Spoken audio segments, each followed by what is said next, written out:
గంట సరిపోవంత ముద్దాటలో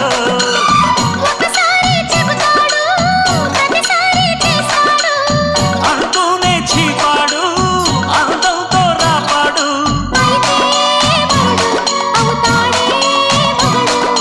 అసలే రతివి అవుతావే సతివి ఘుమ్ ఘుమాయించు కొంచెం లవ్లగాయించు లంచం మన్మధించింది మంత్రం మంచం కంకమానంది అందం